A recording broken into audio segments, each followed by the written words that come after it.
Gati Praninam. You are the very movement of all living entities. Property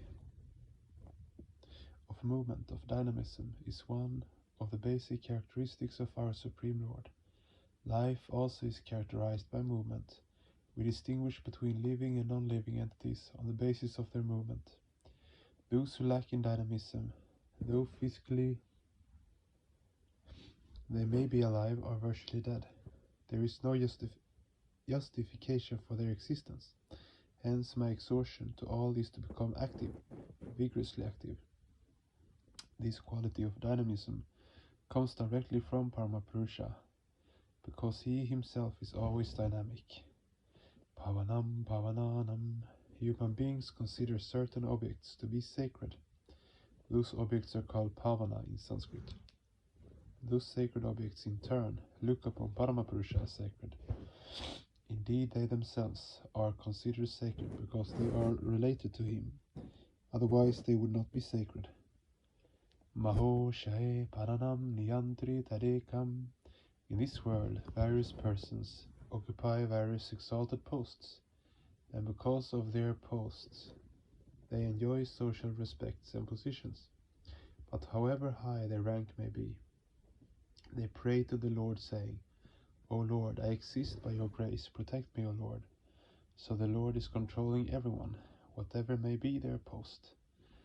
The moment one transgresses one's jurisdiction out of vanity or ego, one is removed from that post. Whenever one misuses or abuses one's authority, the Lord pushes the person out, and the person falls on his knees. This is the rule. The Lord is controlling everything. He does not tolerate the abuse of power or authority by anyone. In fact, one of his names is Darpahari, stealer of vanity. He does not tolerate anyone's darpa, vanity.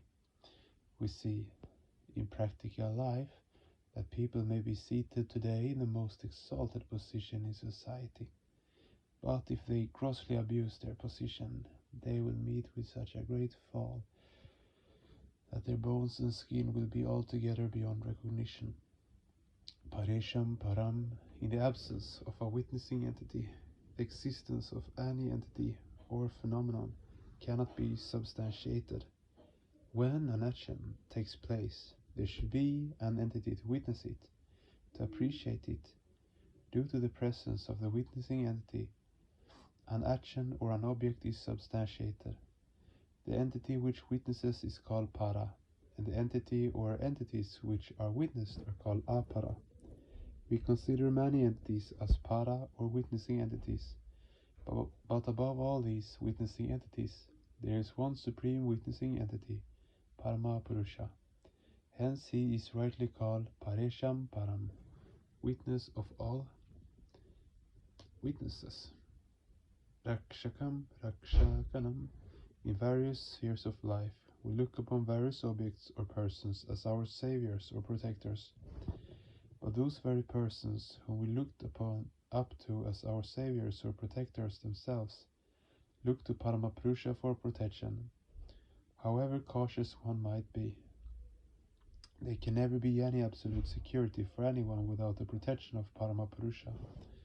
No one can say with any certainty that a particular medicine will cure a particular disease. Even the physician who specializes in the treatment of that disease may himself die of that disease. People invent a particular weapon, thinking that it will counteract other weapons, but often it fails, and people are often overcautious. There's an old saying in Bengali, Sabdaner Marane, which means caution circumvents trouble. But Rabindranath Tagore once said that caution no doubt circumvents trouble, but it is also true that trouble sometimes circumvents caution. Hence Tantra teaches that the human mind should be channelized in only one direction, not in 1,000 directions. Tarekam yapamas, tarekam smaramas, tarekam jagat sakshi rupam namamaha, tarekam. Nidanam niralam bhamisham bhavam bodhi potam sharanam rajamaha. I will remember you only. I will contemplate on you only. I will salute you only. The witnessing entity of this expressed universe, you are the supreme shelter, but you require no shelter, and no authority lords over you. We take shelter in you, in the form of a ship sailing on this vast universe. If anyone's name is to be chanted in Japa, it is the name of Paramapurusha. What is Japa? A word has a particular meaning. Repeating the word inwardly again and again, and having understood its meaning, is what is termed Japa. As a result of the prolonged repetition of a word, whose inner meaning is clearly understood, its ideation becomes permanently imprinted on one's mind, and consequently there occurs a radical change in one's mental arena. The extroversional tendencies of the mind gradually becomes introverted.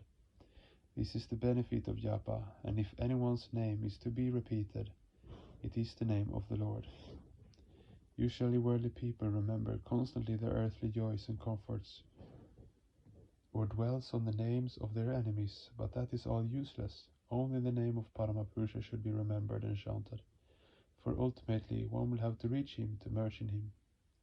Namaha Shivaya Shantaya Karanatraya Itape Nivedayami Shatmanam Tvam Gati Pare Parameshvara. Salutations to Shiva, the tranquil, the cause of the three worlds. I surrender myself to you, the culmination of my yearning, the Supreme Lord. Ultimately one will have to reach him. There is no other way. Hence wise persons take only the name of the One and Supreme Lord, and never the name of any other entity. Tadekam Shmaranam.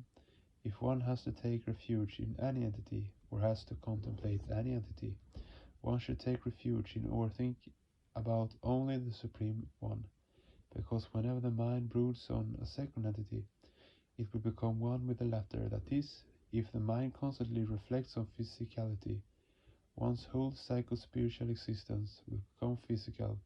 That is a terrible situation.